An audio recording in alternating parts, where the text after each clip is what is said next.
Olá, meus amigos e minhas amigas, estamos iniciando mais um Momento Jurídico. E como eu sempre digo, o Momento Jurídico é aquele programa onde nós procuramos, evidentemente, buscar no meio da nossa sociedade elementos de informação e de informação importante para todos nós. E sempre agradecendo a honrosa audiência dos senhores e das senhoras. Hoje nós estamos trazendo um médico eu chamo de um médico de um padrão, a gente chama de elevado, que é o Dr. Arthur Gomes Neto, vai conversar aqui conosco sobre diversos assuntos ligados à medicina e ligados também, evidentemente, a uma unidade hospitalar secular aqui do nosso estado, que é a Santa Casa de Misericórdia de Maceió. Meu caríssimo Arthur, eu quero agradecer, eu sei do seu envolvimento profissional lá na Santa Casa, eu sei que você vive ali, praticamente ali dentro, né? Você vai nos dizer. Toda a Santa Casa. Mas a gente já vinha conversando há algum tempo e eu achando muito importante a sua presença aqui no nosso programa. E finalmente você disse, olha, segunda-feira dá para a gente conversar.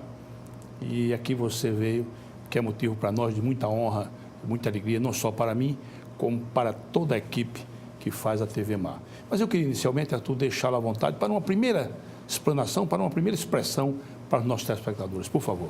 Eu gostaria primeiro de agradecer o convite, é uma honra estar aqui com o meu amigo Jerônimo, né? Mas a honra é nossa, viu? A honra é nossa.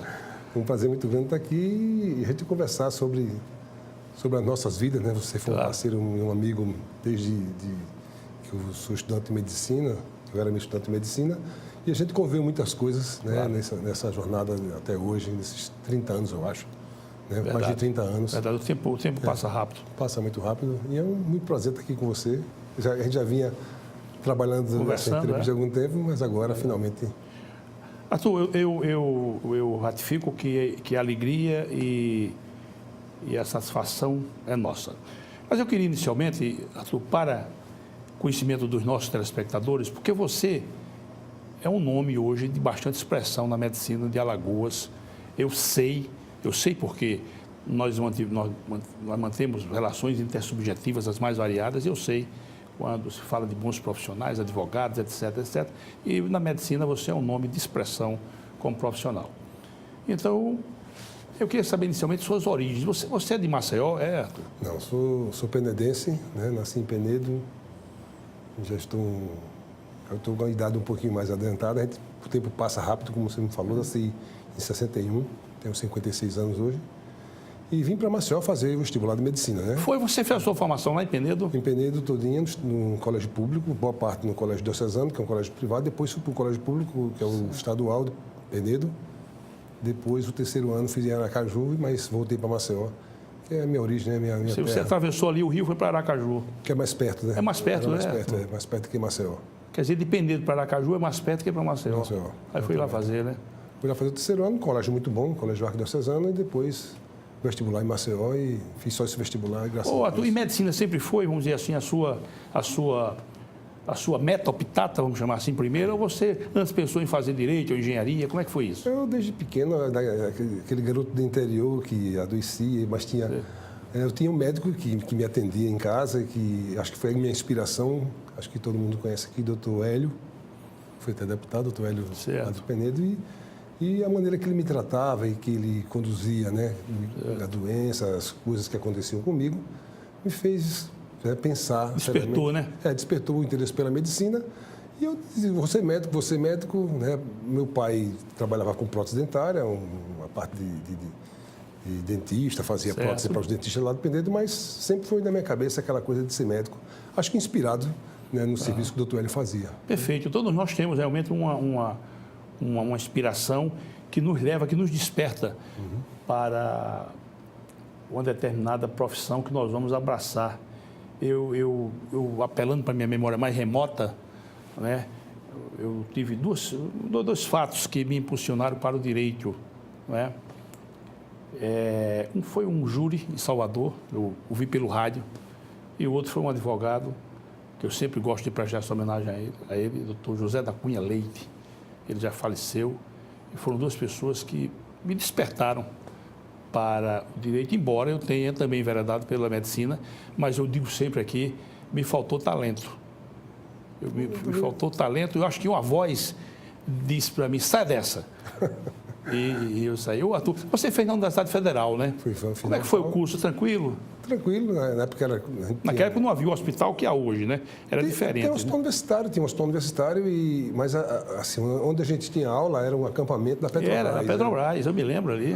As telhas de Brasília, era muito quente, eu lembro que era uma dificuldade muito grande, mas assim, os professores muito dedicados. Muito bons, dedicados. E eu acho que eu terminei o curso na UFAL e não senti falta de fazer numa USP, em algum outro local, o curso de medicina. Eu fui lá fora e me prestei os concursos que prestei só um, né, na realidade, para a minha residência e passei muito bem. Você foi para o Rio de Janeiro, né? Fui para o Rio de Janeiro. Como é que foi lá no Rio? Qual foi o hospital? Naquela época, a cirurgia torácica, que foi a minha formação, tinha a referência nacional do professor Jéssica Teixeira, que era um capixaba radicado no Rio de Janeiro, e era um médico da Beneficência Portuguesa, um hospital muito bom, um hospital de muita qualidade, um hospital privado de muita qualidade também que atendia a SUS. Então, fui fazer lá, né, eu o conheci antes, fiz prova lá, fui bem colocado, eram 2 vagas, né? E foi assim, saí da UFAL, fui para a Beneficência Portuguesa, lá fiz a residência. Passou quanto tempo lá, Arthur? Eu passei 2 anos fazendo a residência de cirurgia torácica e voltei para Maceió. Eu queria vir para cá, né, para poder desbravar aqui na minha terra, que eu acho que era mais importante. Perfeito. Ô, Arthur, mas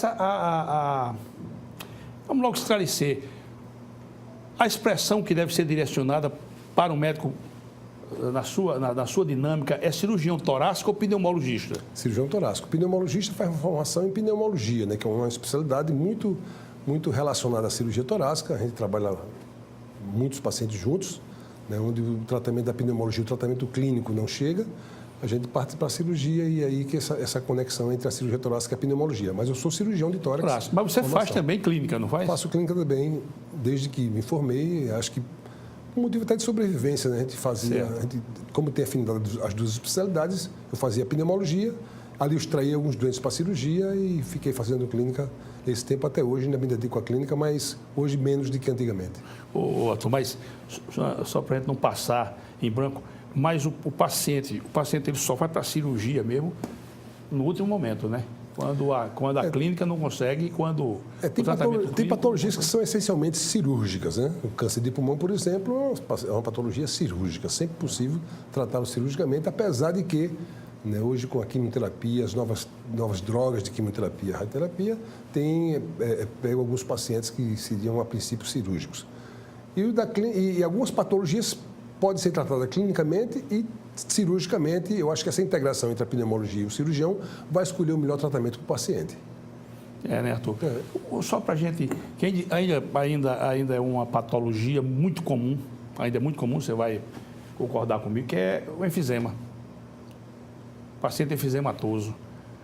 Não tem regresso, né? Instalou seu enfisema, pode estabilizar, mas regresso não tem mais, né? Não, a doença, a gente chama hoje de DPOC, né? Doença pulmonar obstrutiva crônica, que é nada mais nada menos que a bronquite crônica e o enfisema, que esses caminham juntos, né? Por causa do chamadas de DPO6, né? O cigarro é o grande vilão nessa história. De modo que o paciente que tem DPOC e tem enfisema, ele geralmente é tratado pelo clínico, mas algumas vezes ele pode evoluir para uma patologia, para uma complicação ou para uma doença mais grave que precisa da cirurgia, como, por exemplo, a redução do tamanho do pulmão, chama de cirurgia redutora do pulmão. A gente pode tratar o paciente do colapso traqueal também, que cursa junto com o enfisema pulmonar, e até mesmo os casos mais graves em que o paciente não tem mais condições de tratamento clínico, com transplante de pulmão. O Arthur, e pode levar o enfisema pode levar o indivíduo a óbito? Pode chegar nesse ponto? É uma patologia tão comum e tão grave como o infarto do miocárdio. Talvez ela não tenha tido ainda na mídia uma expressão maior, né? Como o infarto, porque a mortalidade do infarto realmente é mais contundente, é mais visível.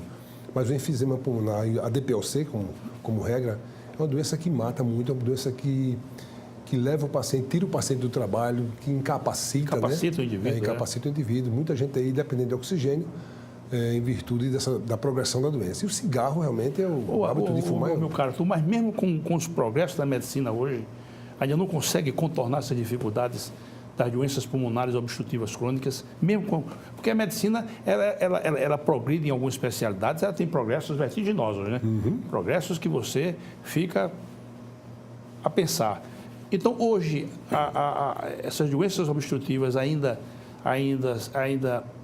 conseguem vencer o progresso da medicina? Consegue pelo seguinte fato.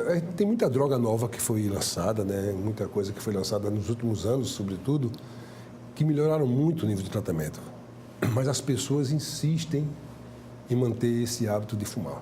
Então, não combina tratamento com o paciente que está fumando. Ou o paciente para de fumar para poder tratar e obter algum resultado, alguma melhora, ou então ele vai padecer da doença, ela vai ser progressiva sempre e termina com a morte ou com incapacidade total. Arthur, aqui sempre nós damos uma informação paralela.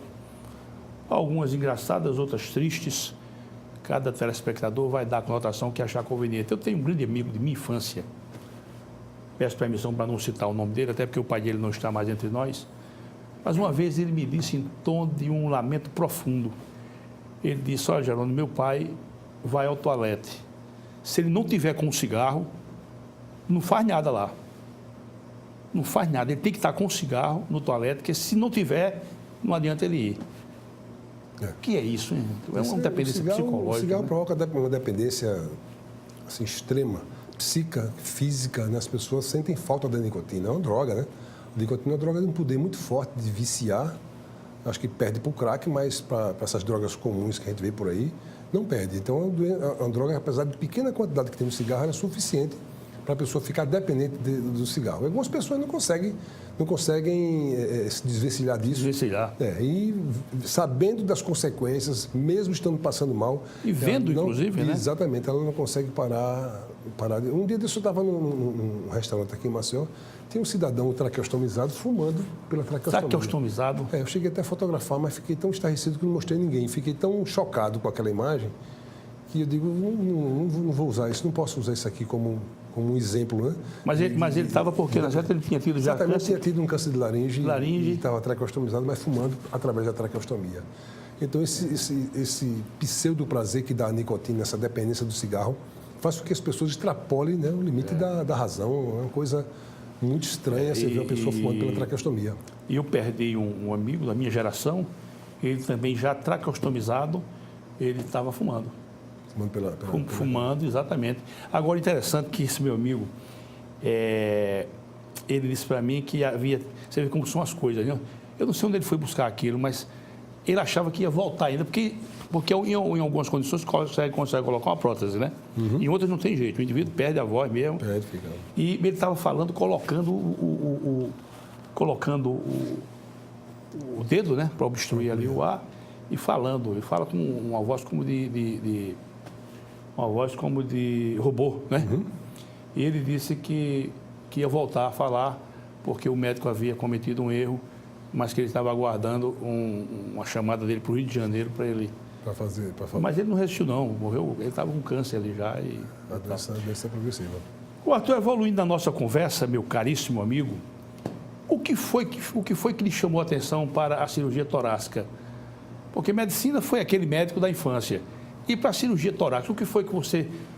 Porque na medicina você tem inúmeras especialidades, hoje inúmeras subespecialidades. Uhum. E a cirurgia torácica, o que foi que lhe atraiu na cirurgia torácica? Porque isso nasce ainda na faculdade, isso não nasce quando você está formado, né? Quando você se forma, você já tem uma ideia. Como é que foi isso? A inspiração do Dr. Hélio era para ser pediatra. Eu entrei na faculdade com a cabeça que seria pediatra. Eu acho que é uma excelente especialidade que falta no mercado, bons profissionais, certo. Inclusive. Falta profissionais de pediatria no mercado. Mas eu entrei com a cabeça de pediatria, né? Depois andei pensando em cardiologia, cirurgia geral, mas quando eu conheci o paciente doente do pulmão, cujo paciente, antes de conhecer, eu dizia, eu não vou ser nunca pneumologista nem cirurgião de tórax. Eu não vou meter com doença do pulmão por causa da tuberculose, que provoca medo, por causa do cigarro e tal. E, de repente, eu estava ali envolvido, apaixonado por aquela especialidade. Isso aconteceu em 81, na Santa Casa, quando eu comecei a ver os primeiros pacientes. E aí, pronto, aí apaixonei e me dediquei a essa especialidade. Se dedicou mesmo, né? Dedicado de corpo e alma. Arthur, você lembra, nós cursamos a cadeira de pneumologia ali no sanatório. Uhum. Você lembra disso, né? O professor Zé Cândido. Exatamente. Então, nós tínhamos aquela aula teórica e depois descíamos para a aula prática com aqueles pacientes ali embaixo, né? Naquela parte de baixo, naquele ambulatório. Aquilo era o que ali embaixo? Era Enfermaria dos enfermaria, pacientes internados. E nós, então, naquela ausculta pulmonar, a gente via as DPO6, né? Roncos, sibilos, né? E eu ficava me questionando, no meu modo de entender, o indivíduo era fácil de parar de fumar se dissesse assim para ele, vem cá, faz uma ausculta aqui, isso aqui, porque a maioria era fumante, né? Vá, meu amigo, respira aí. Aquilo que a gente via era uma coisa terrível, né? Aquilo no pulmão de uma pessoa, coisa, não é verdade? Aquilo o indivíduo não deixando de fumar, fazendo aquela ausculta pulmonar ali, ele não deixa mais, na minha opinião. Não é verdade? Mas as pessoas não têm medo não de ficar daquele jeito. Eu acho que o fumante ele nunca acha que vai acontecer com ele. Vai acontecer com o vizinho, com o conhecido, mas com ele acha que está imune às patologias provocadas pelo cigarro no pulmão. E o câncer de pulmão é uma delas, que está aí quase todo dia. É um impressionante número de pacientes que eu tenho identificado. Ainda hoje, né, Arthur? A gente pega na Santa Casa muita gente com câncer de pulmão. Arthur, deve ser muito triste, né, você fechar um diagnóstico nesse sentido para transmitir, né, ao paciente. Isso existe uma técnica para você transmitir, não pode ser uma coisa também. Você tem que ser um tanto quanto, você tem que usar de muito eufemismo, né? Como é isso, hein? Tu diga aqui para os nossos telespectadores e para mim também, como é que dá uma notícia dessa? O câncer de pulmão, a notícia é muito... Mas como é que você diz? Diga aqui para a gente. Eu estou curioso. Para o paciente que ele tem uma inflamação, né? Uma inflamação grave no pulmão, e essa inflamação provocada pelo cigarro, né? E que essa inflamação a gente vai ter que cuidar, a gente vai ter que fazer alguns exames mais invasivos, porque pode ser uma tumoração que a gente está estudando. Eu não dou a primeira notícia de que está com câncer, mas já faço ele entender de que há uma possibilidade de ser uma doença neoplásica e que a gente precisa cuidar. Eu sei. Né? Aqui tem que ter muito cuidado, né? Muito. Infelizmente, isso é um fato, não é só em Alagoas, é no país todo, né? No Brasil todo, nos países subdesenvolvidos, 80% dos nossos pacientes que vão ao consultório e que têm um câncer de pulmão, eles chegam com a doença tão avançada que só podemos fazer o diagnóstico e encaminhar para tratamento paliativo, tratamento adjuvante, digamos assim, sem possibilidade de cura. Então é triste você pegar que 80% dos seus pacientes com câncer, eles vão morrer independente de você fazer. E alguns ainda numa fase bastante jovem da vida, né? Muito jovem, abaixo de 50 anos. A gente pega muito paciente ainda abaixo de 50 anos, com câncer avançado, incapaz de ter um benefício, digamos assim, com a cirurgia. Mas o indivíduo, ele vive bem com o pulmão só, não vive? Vive muito bem. Dá para viver bem. Não dá para ser um atleta, não dá para ser atleta. Dá, se ele tiver uma condição pulmonar boa, se ele nunca fumou, ele tem um paciente meu pneumonectomizado que bate bola, joga bola, futebol e tudo, mas ele não fumava. Foi uma sequela de tuberculose que a gente operou e aí ele vive bem, vive muito bem. Mesmo só tendo um pulmão. Um pulmão, né? Arthur, eu queria tocar agora num assunto com você, um assunto que me é também muito pessoal, né? Porque envolve a perda de meu pai. Veja bem, o médico para ter um sucesso, o cirurgião para ter um sucesso, isso fui eu abstraí da minha experiência pessoal.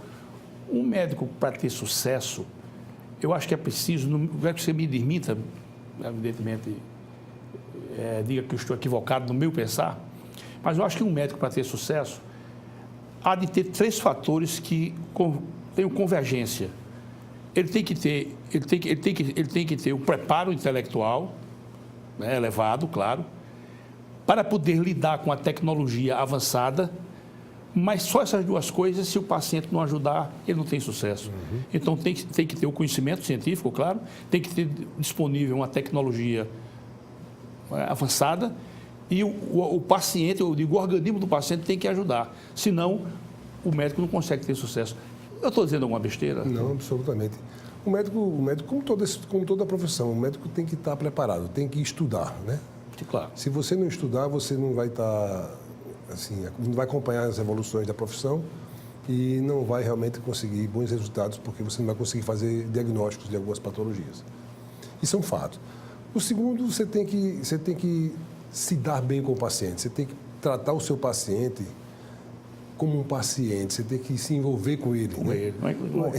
Você fala aquela empatia natural, médico-paciente. Exatamente, você tem que conversar com o seu paciente com muita intimidade, você tem que ganhar a confiança dele para que ele possa falar o que ele está sentindo, o que o que ele almeja com o tratamento. Ele tem que se abrir para que você possa fazer um diagnóstico e não errar esse diagnóstico. Isso também é outro fato que é importante. Então, ele tem que confiar no médico que ele está fazendo, né? Se ele não confia no médico, ele vai procurar assistência em outro local. E, às vezes, até um bom médico, ele procura um local menos, digamos assim, menos evoluído, porque onde ele conseguiu uma maior recepção, né, se identificar mais com aquele médico que estava atendendo. Isso também é outra coisa importante. Terceiro, é a disponibilidade, lógico, de tecnologia. Mas a medicina começa, né, na realidade, os bons resultados começam na medicina básica. Você tem que ter o clínico que está lá no interior, que está nos locais menos favorecidos, digamos assim, ele tendo conhecimento, o que é importante nele, ele vai fazer o diagnóstico ou a suspeitar o diagnóstico mais precocemente de algumas doenças. Ele não precisa nem fechar o diagnóstico, não precisa fechar, mas se ele identificar, se ele for um bom médico, se ele identificar, ele consegue dar encaminhamento, né, para um hospital, para um médico de referência, de modo que o paciente não se prejudique nem se sinta prejudicado com o diagnóstico perfeito. Eu tenho bons exemplos de médicos de interior que são muito importantes, né, nessa cadeia, né, nessa rede de atenção à saúde, de modo que o fato de estar lá no interior não significa que você está perdido. Não, tem bons médicos que fazem diagnósticos importantes, encaminham o paciente em tempo hábil e você pode tratá-lo. Então, essa rede tem que ser bem estruturada, com profissionais competentes, que pensem no paciente. Eu acho que ética é uma coisa muito importante, que ele pense primeiro no paciente para depois pensar o que vai ganhar como recurso comum. Tu me diz uma coisa, como é que nós estamos em termos de tecnologia? A cirurgia torácica no Brasil, ela é uma cirurgia que não faz vergonha frente a qualquer outro tipo de especialidade dos Estados Unidos, Europa? Não faz. A nossa cirurgia torácica é de ponta? A cirurgia torácica brasileira evoluiu muito, né? Desde o professor Gesto Teixeira, ela começou a ganhar uma proporção enorme.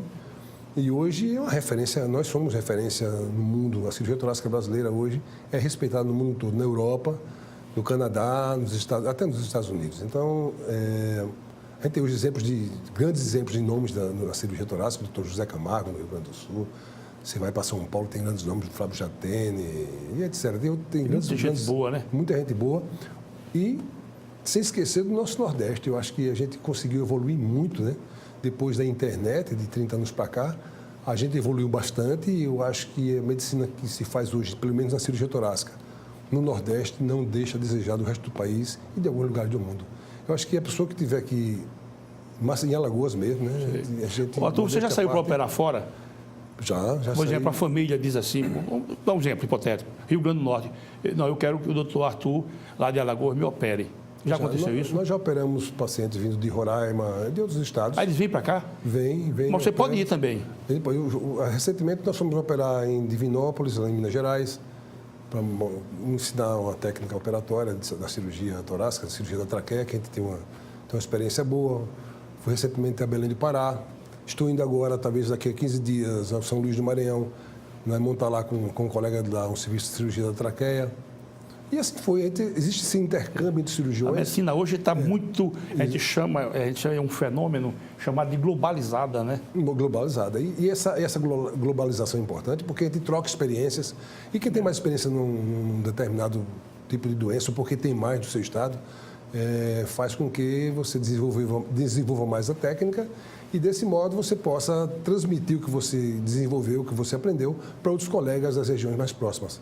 Mas o Nordeste está assim, eu acho que a medicina do Nordeste hoje, especialmente na cirurgia torácica, é muito, muito boa, né? Eu acho que não há necessidade de ninguém sair daqui para São Paulo para operar um pulmão. Arthur, há uns anos atrás, a gente conversando, você me falou que você ainda vai espontaneamente na unidade de emergência. Você ainda está fazendo esse serviço lá, não, né? Depois que eu fiz o transplante, eu fui transplantado, tenho 7 anos, né? 7 anos agora, dia 12 de dezembro. Você ficou em São Paulo? Exatamente. Então, depois você faz um transplante, você usa imunossupressor e eu uso imunossupressores. De vez em quando tem algumas complicações dessas drogas, né? Então, eu tive que realmente me afastar do dia a dia, do embate que eu fiz, que eu tinha lá no HGE, que eu adorava estar lá dentro e tratar daqueles pacientes. Mas faço de uma maneira indireta, tratando esses pacientes na Santa Casa. Né? Os pacientes vêm para a Santa Casa, os pacientes mais graves, mais complicados e que precisam de cirurgia torácica. E nossa equipe lá na Santa Casa, somos 3 cirurgiões, é o Rodolfo e o Wander. Então a gente opera esses pacientes e cirurgia da traqueia, pulmão, câncer, tuberculose, o que for, mas no front eu não posso mais ficar por causa dessa Arthur, você falou aí que você diz assim, nós vamos a Belém do Pará. Você não fala nós, quem é? Nós, porque quando a gente sai daqui para lá, a gente está representando o serviço. Ah, sim, sim, entendi. Não é a pessoa. Não é você e mais 2, 3, não. Você sozinho sai. Vou sozinho para lá e alguém vai ajudar. Ou eu vou, ou algum dos meus colegas que trabalham comigo vão também. Arthur, vamos encerrar esse primeiro segmento aqui, porque os nossos telespectadores talvez não saibam, mas o nosso Arthur, ele é diretor médico da Santa Casa, que é uma unidade hospitalar de grande relevância aqui no nosso estado, na nossa capital e no nosso estado, claro, porque não reconhecer isso. Mas eu queria fechar com você, Arthur, brevemente, como é que nós estamos em termos de tuberculose? Porque tuberculose me parece que é um mal que havia desaparecido. E agora eu ouço falar que está retornando. Como é isso, hein? A tuberculose sempre foi uma doença muito grave, desde o século XX, onde morreram grandes poetas, né? Exatamente. Contaminados por Mas ali não havia medicação, né? O tratamento era mais difícil, eles morriam, as pessoas tratavam em sanatórios, em altitudes, em grandes altitudes. Mas hoje tem tratamento, né? É uma doença que pode ser tratada, curada, mas o índice de tuberculose é muito grande por causa da miséria, por causa das pessoas que... É isso que eu ia te perguntar. É uma doença da promiscuidade, né? A tuberculose é uma doença onde não há uma medicina básica, onde não há educação. A tuberculose ela está muito diretamente relacionada à educação, né? As pessoas e à pobreza. As pessoas convivem. A tuberculose aqui em Maceió nós temos focos de tuberculose, o foco de tuberculose. Onde há aglomeração, há foco de tuberculose, né? Nos presídios, nos grotões aí, nas favelas, né? Esses são os locais mais comuns, mas ninguém está imune à tuberculose. Ninguém está imune à tuberculose. Ela acontece tanto no mais pobre como acontece no mais rico, desde que você se exponha... Mas há um tratamento de sucesso, né? Há de sucesso. E muita gente abandona. Vou fazer um breve intervalo e voltamos em seguida, ok? Sempre agradecendo a sua presença, meu caríssimo Arthur. Voltamos já, um breve intervalo e retornamos com essa conversa agradável aqui com o nosso caríssimo Arthur Gomes Neto. Até daqui a pouco.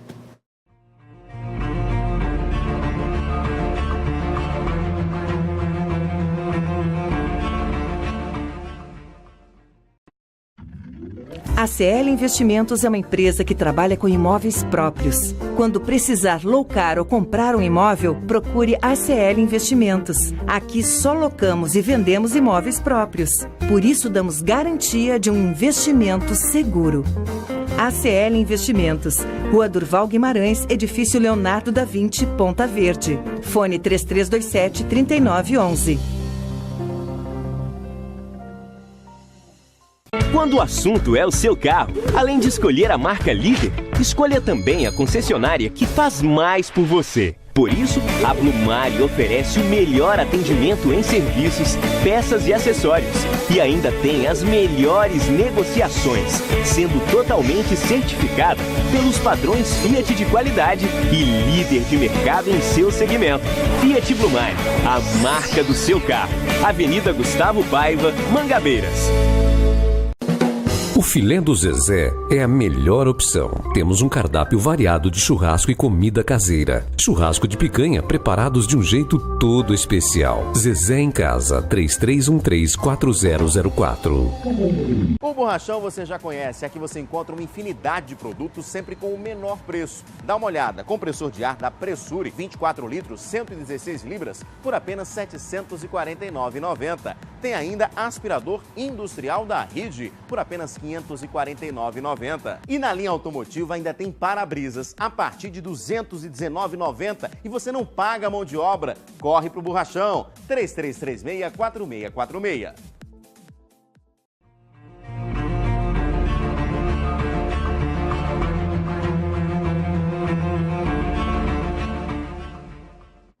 Olá, meus amigos e minhas amigas, estamos retornando aqui para esse segundo momento, esse segundo segmento da nossa entrevista, da nossa conversa, da nossa prosa, essa que é a expressão, com o médico cirurgião torácico, Dr. Arthur Gomes Neto. Dr. Arthur, nosso caríssimo Arthur, ele é diretor médico da Santa Casa. Eu tenho curiosidades, eu sou muito curioso. Eu começo então te perguntando, Arthur, o que é ser um diretor médico? Eu até anotei aqui, ó, o que um diretor médico faz num sistema hospitalar? Qual é a atividade do diretor médico? Eu faço a parte da direção geral do hospital, no que se refere à assistência médica, e sou o responsável técnico, né? Então, eu respondo do ponto de vista não somente jurídico, mas pela instituição, perante os órgãos de saúde, como a Secretaria Estadual da Saúde, Secretaria Municipal de Saúde, no que concerne a assistência médica de pacientes e, de uma maneira geral, né? A função do hospital. Tem um diretor administrativo que cuida da parte financeira, parte de gestão, apesar de que trabalhamos juntos, fazemos gestão junto. No hospital, obviamente, não tem como separar o diretor médico do diretor administrativo, e tem o provedor, que é a pessoa que é a figura mais importante nesse organograma do hospital, que vai cuidar, então, e vai nos dar, né, que vai autorizar. Quem está lá na linha de frente é você. Exatamente, quem está na linha de frente, a parte de assistência sou eu, né, já há 10 anos na Santa Casa. Arthur, eu quero esmiuçar as minhas curiosidades nesse aspecto, depois a gente entra em outros aspectos da Santa Casa. Um hospital, ele também é como se fosse um hotel, né? Uhum. Outro dia eu li em algum lugar que o hospital também tem o serviço de hotelaria, que até chamam assim, né? Você também tem conhecimento desse... É uma empresa, né? Uma empresa que quando você fala em assistência, ele é mais complexo que um hotel, porque ele cuida da saúde, né? Então, é verdade. A limpeza, você tem que ser mais rigoroso na limpeza, você tem que ter cuidado com a transmissão de pessoa para pessoa de doenças, e sobretudo as infecções, né?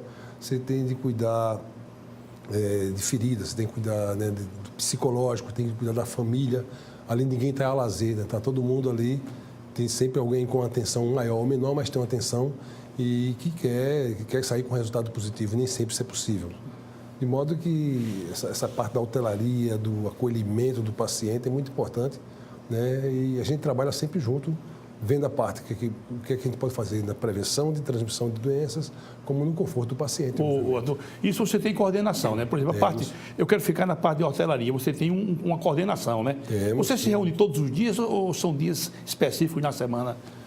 A gente tem um gestor, um superintendente, né, de engenharia que cuida da parte de infraestrutura todinho, que é o Carlos André, e toda essa parte ele é responsável. Obviamente, quando há necessidade da participação da direção, ele chega para a gente, mas ele tem total autonomia, né? Para poder cuidar e modificar e adaptar, né, toda a hotelaria à necessidade do paciente. Mas ele manda periodicamente relatório para você?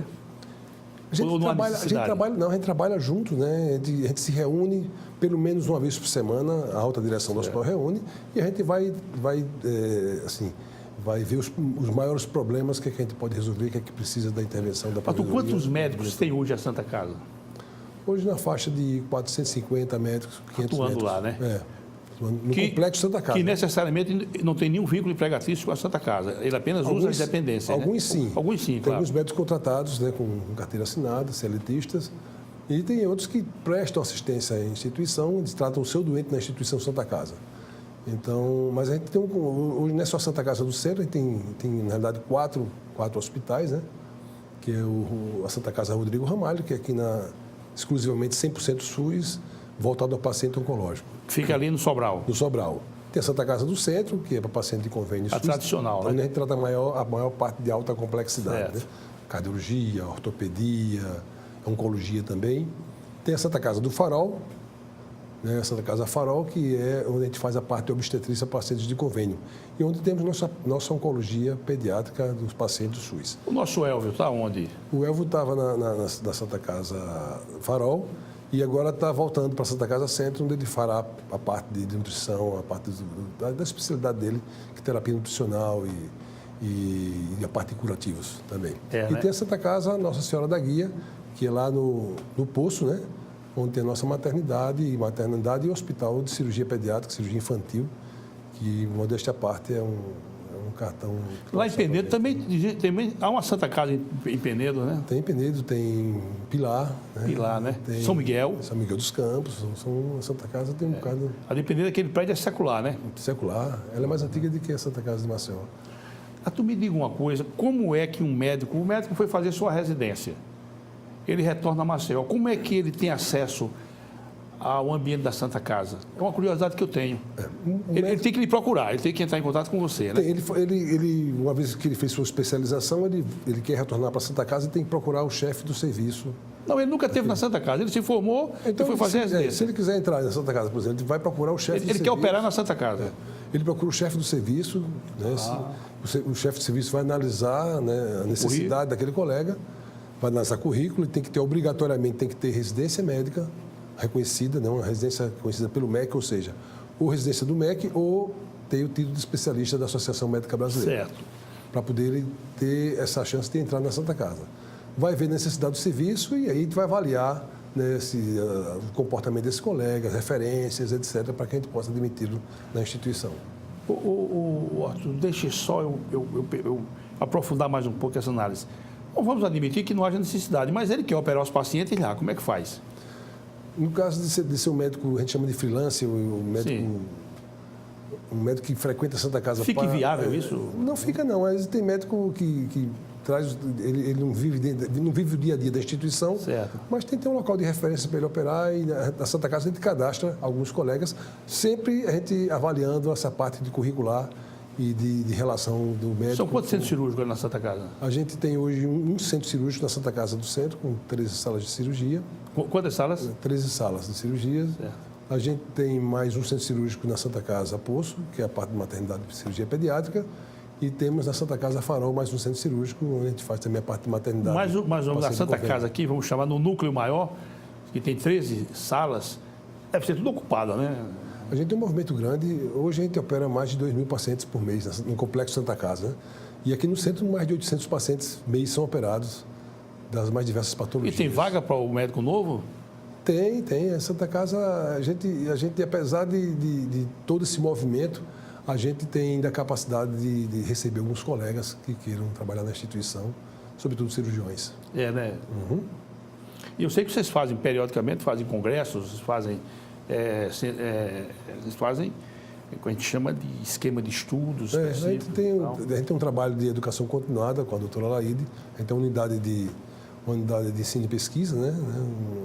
É uma das nossas gerências, e que trabalha essa parte de ensino e pesquisa em todos os níveis, né? De formação não somente médica, mas também de treinamento de pessoal de enfermagem e de outras especialidades. Arthur, repare bem, você, como diretor médico, me corrija se eu estiver equivocado. Você, como diretor médico, você vai lidar com médicos das mais variadas especialidades. Uhum. Você tem que ter uma noção de todas elas. Você é como uma espécie de maestro, né?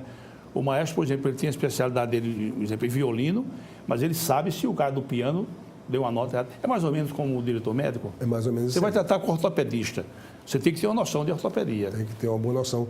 Hoje o diretor médico, né, para ser diretor médico do hospital, ele tem que estar up to date, tem que estar ter conhecimento vasto a respeito das mais diversas especialidades, não técnicos específicos. Sim, não vai ter certa minúcia, né? Ele tem que saber, ele tem que viver o dia a dia da instituição como profissional de saúde, como médico, ele não pode deixar de ser médico, para poder ele melhorar assim, as suas decisões e o grau de assistência que ele pode dar, né? Porque você tem que ter o relacionamento com o corpo clínico, relacionamento com o paciente, familiares e com todo o corpo institucional de funcionários, né? Eu sei. Então essa relação é uma relação que tem que estar sempre boa, tem que estar sempre trabalhando para tem que estar sempre saudável, essa é a expressão. Exatamente. Não pode ser o que chama de, não pode estar no estresse. Não pode. Arthur, mas me diz uma coisa, o Complexo Santa Casa, ele dá ensejo, eu vou dizer aqui, a centenas de relações intersubjetivas e todas elas envolvendo uma certa perplexidade, essa que é a expressão. Tem muito problema com médico, com paciente, com família do paciente. Sempre tem um probleminha? Sempre tem. Sempre tem alguém que acha que não foi bem tratado, sempre tem alguém que acha que poderia ter sido melhor. Isso é natural. Em qualquer instituição que você esteja, pode ser no Albert Einstein, no Sírio-Libanês, você vai encontrar alguma pessoa que, em algum momento, vai estar insatisfeito. Mas a gente trabalha sempre para oferecer o melhor, né? A gente trabalha com metas assistenciais, a gente trabalha com metas de satisfação do nosso cliente, a gente mede isso aí. Então, estamos numa faixa tranquila. É uma empresa, em relação, né? Em relação, falou, é uma empresa, né? Em relação aos demais, a gente compara isso com os hospitais da ANAP. A Santa Casa é membro da ANAP, que a ANAP é uma sigla que diz Associação Nacional dos Hospitais Privados. Então, nela estão lá o Sírio, o Einstein, as grandes instituições do país, o Oswaldo Cruz, 9 de Julho, e Mater Dei, Mãe de Deus, aí vai uma série de hospitais top do país, e nós somos um desses membros, né, e trabalhamos junto com esses hospitais. Um nível satisfatório, né? Exatamente. Então, a gente utiliza essas referências, né, de benchmarking com a ANAP para poder a gente medir as nossas metas assistenciais, nossas metas de qualidade. Arthur, um grande drama dos grandes hospitais, e a Santa Casa é um deles, um grande drama é a questão da infecção hospitalar, né? Existe infecção hospitalar zero? Não existe, é uma meta, né? É uma meta usada você buscar o zero, sempre buscar o zero, mas impressionante. Na Santa Casa, essa questão da taxa de infecção hospitalar, a gente tem um orgulho muito grande, né? O trabalho feito pela doutora Tereza Tenório é muito contundente nesse aspecto, a gente vai buscar muito perto. A gente tem um projeto chamado Laço de Atenção, que é um projeto da GCIH da Santa Casa, da Comissão de Infecção Hospitalar, que vai buscar informação se o paciente infectou ou não. Então, a gente tem o nosso índice hoje de infecção de cirurgia limpa, por exemplo, é melhor do que a grande maioria dos hospitais. A gente está, assim, no top do top, eu diria, referência. Se você comparar em qualquer local do mundo, a gente tem o mesmo nível de infecção que tem os hospitais onde quer que eles sejam. Né? Muito bom o trabalho feito por Agora vocês devem ter uma equipe voltada só para isso, né? Tem. A gente trabalha muito seriamente isso aí, porque hoje a infecção hospitalar é uma complicação e de alguma forma traduz que a sua assistência falhou em algum momento, né? Lógico que tem complicações que ocorrem devido ao paciente, devido a familiares que não seguem as regras da instituição, mas a gente sempre considera uma falha, né? Uma infecção numa ferida limpa é sempre considerada uma falha. Então, a gente vai buscar em cima, a gente vai trabalhar, toda infecção notificada, a gente vai trabalhar a sua causa, porque aconteceu, onde falhou, ou se houve falha ou não, para poder a gente trabalhar o defeito que ocorreu, se houver, e evitar que aconteça um novo caso. Essa infecção se dá em locos de centro cirúrgico ou mesmo apartamento? O paciente pode ter uma infecção no apartamento? Pode. A infecção, um dos grandes nossos, a gente hoje na Santa Casa chama de Operação Mãos Limpas. Uma referência somente ao... Certo. Né? Mas as mãos limpas, nesse caso, é você descontaminar de bactérias. Então, a lavagem das mãos hoje é um projeto institucional, né? A gente trabalha muito essa questão de lavar as mãos, tanto os profissionais como os familiares, os visitantes do hospital, porque a mão é o grande vetor. Né? É o grande vetor que leva a infecção de um paciente a outro. Então, se você cuidar da lavagem das mãos, você está fazendo um grande serviço. Você já fez um grande progresso, de né? prevenção de infecção. É impressionante o que acontece só com esse trabalho que a gente tem feito arduamente na Santa Casa. Arthur, um outro grande drama hoje na medicina e nos médicos, eu acho um grande drama, é a questão da infortunística no atuar médico, ou seja, no erro médico, né? Como é que vocês veem isso? Aliás, eu acho que eu já tive a oportunidade de ver um encontro de estudos da Santa Casa a respeito do erro médico, né? Como é que está esse negócio? A gente se preocupa muito com o chamado erro médico, na realidade é o erro assistencial, né? Assistencial. Porque não é só o médico que erra, e às vezes o paciente erra, às vezes a família erra, às vezes o profissional de enfermagem erra, e ninguém erra com o paciente porque quer. Às vezes, acontece algumas vezes, lógico, por falta de conhecimento, claro. Mas o erro médico é tratado na instituição como uma coisa muito séria, desde os mais simples, né, até os mais complexos, que pode levar a sequelas graves ou até mesmo a morte do paciente. Isso pode acontecer com o erro de assistência. Todo lugar do mundo acontece, né? Você vai pesquisar nos Estados Unidos, onde acontece, está lá presente. O ser é humano, né? E a pessoa que é humana... Aliás, nos Estados Unidos, os médicos fazem um seguro, que é muito caro, né? Aqui no Brasil, caro. O médico não tem condições de fazer um seguro. Fazer seguro, eu acho que você tem que trabalhar o erro, o possível erro, ou quase erro, né? Tem muitas denominações, mas assim, quando você percebe que pode ter tido uma falha na assistência do paciente, essa caso tem que ser sentado, discutido o que aconteceu a falha e determinar os fatores por que levaram a esse erro, né? todos os óbitos em que a gente não tem uma explicação viável, por exemplo, todos os óbitos são sentados e discutidos com a equipe que tratou do paciente. Independente de o paciente já ia morrer mesmo, não ia morrer, ocorreu um óbito que não estava programado, não estava esperado para aquele momento, mesmo que o paciente estivesse no final de uma doença. Ele não estava na linha de expectativa. Exatamente, esse óbito tem que ser discutido com a equipe, não somente com a equipe médica, enfermagem, com todos, para ver se houve em algum momento alguma falha ou se poderia ter sido esse caso ser conduzido de uma forma diferente. De modo que a gente tem que trabalhar muito isso aí e a gente tem que admitir que ninguém é 100%, né? 100%. Então, trabalhando nessa premissa, a gente pode... Essa é a grande realidade. Trabalhando com essa premissa, a gente consegue minimizar os efeitos, né, do erro assistencial. Aliás, o meu caro Arthur, aí já é no meu campo de atuação, a jurisprudência, ela hoje já faz uma distinção entre o erro médico grosseiro e aquele erro sutil e que é perfeitamente compreensível e aceitável. Eu prefiro chamar de equívoco, né? Isso é aquele grosseiro. Né? O grosseiro não tem para onde você correr. Mas tem aquele equívoco que determina a lesão no paciente e que é perfeitamente, rapaz. Porque você sabe, Arthur, que há diagnósticos que ele tem que ser fechados rapidamente e às vezes o médico não consegue fazer isso. Verdade. Ou porque ele não dispõe de uma tecnologia diferenciada, ou porque ele próprio seguiu um outro caminho que era também aceitável. Ele vai por uma linha investigativa que era aceitável e o paciente estava evoluindo num outro tipo de patologia. Isso não pode ocorrer? Pode ocorrer. Você pode, equivocadamente, não seguir o caminho, digamos assim, que a doença exigia. Mas, assim, a gente não tem o conhecimento de tudo. Eu acho que sempre que possível o médico deve procurar, né, discutir os casos com outros colegas mais experientes ou de outras especialidades e procurar conduzir o caso da melhor maneira possível, se for possível, com a opinião da equipe, se ele tiver uma equipe ou de outros colegas. Eu conversei com um grande oftalmologista aqui do nosso país, eu diria do mundo ocidental, ele é de São Paulo, doutor Akira Omi. Ele ainda virá aqui ao nosso programa, foi uma conversa muito agradável. E eu me lembro que naquela conversa que nós tivemos com ele, ele disse que a palavra de ordem no médico é humildade. Ele não pode nunca achar que tem o domínio total daquela especialidade, porque ele pode cometer um equívoco. De que achar isso aí, tá mal.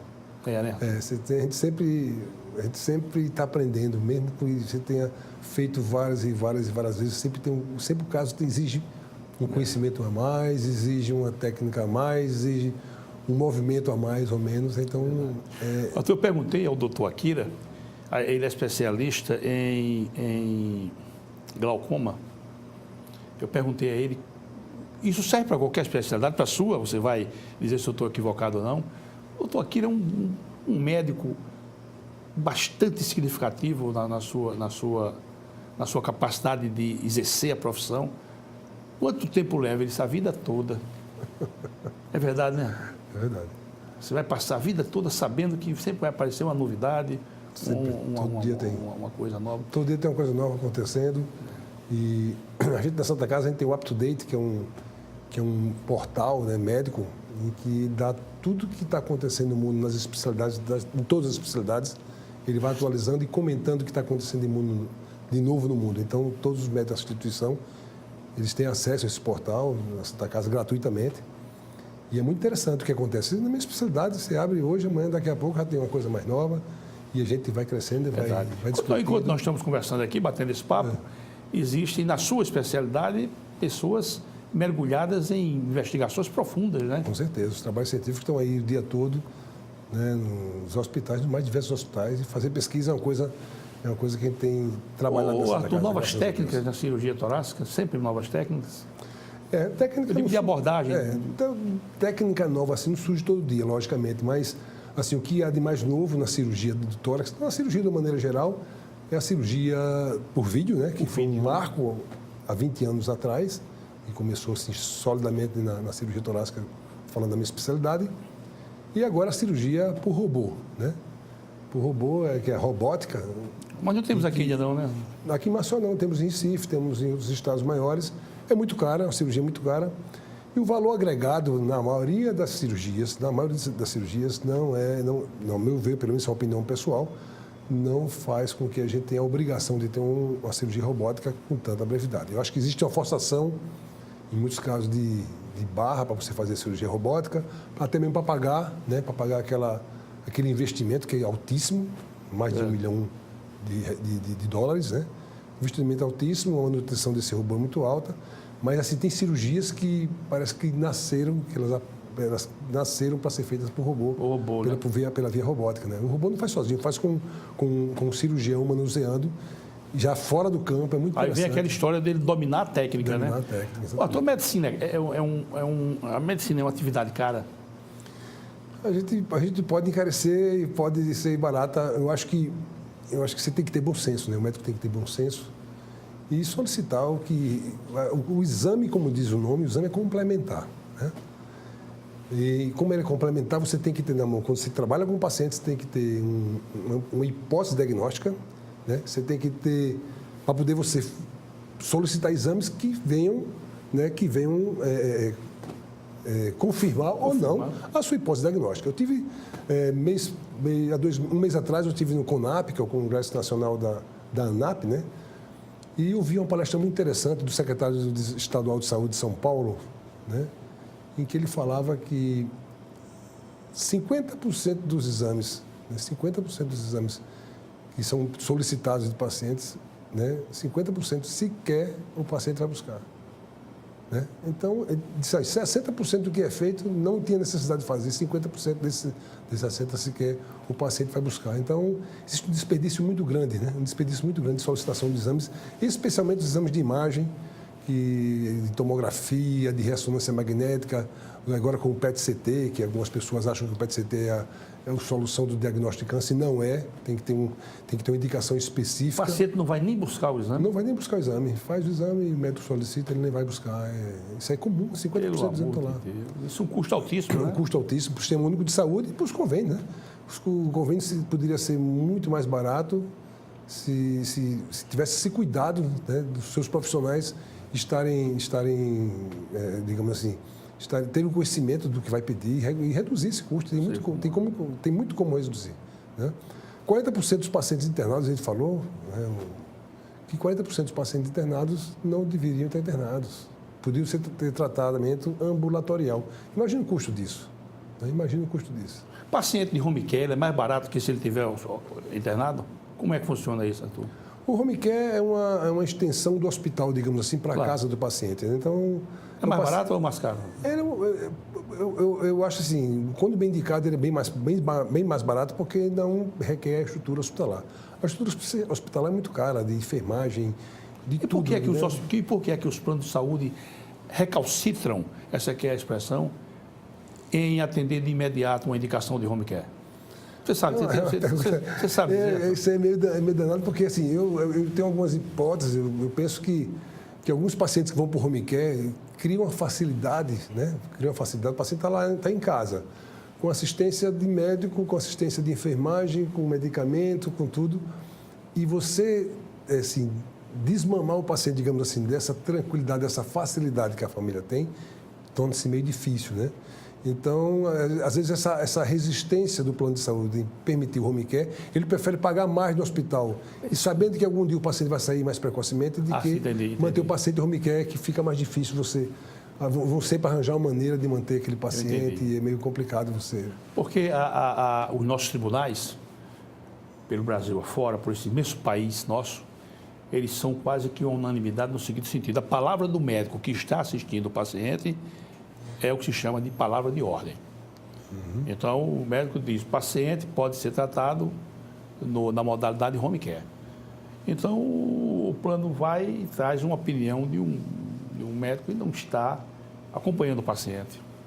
E isso tem gerado demandas. Olha, o que nós temos de demandas de saúde, meu amigo, no ambiente forense.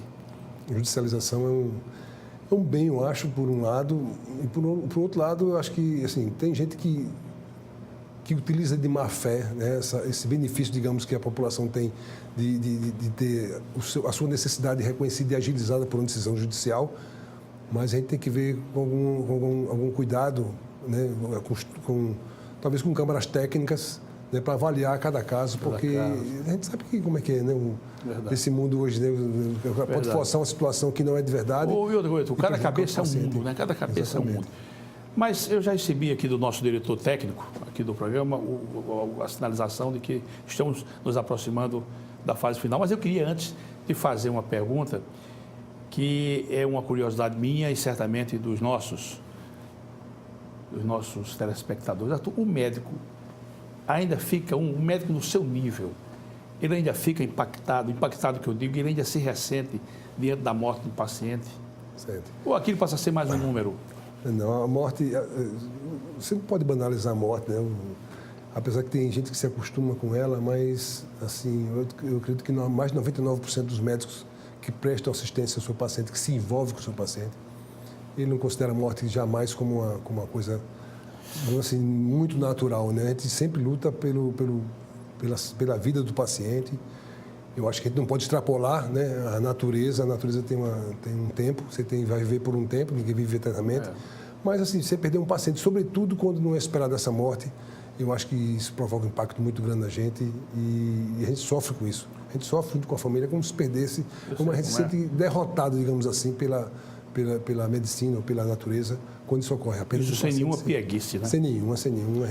É um sofrimento muito grande você perder um paciente, principalmente quando você se envolve com ele, quando você tem você tem um bom relacionamento com esse paciente e ele, então, morre por algum infortúnio ou por uma falta de tratamento, uma incapacidade da medicina de curá-lo. Isso é muito ruim. Muito bom, Arthur. Olha, eu quero agradecer a sua presença aqui. Foi muito bom esse bate-papo.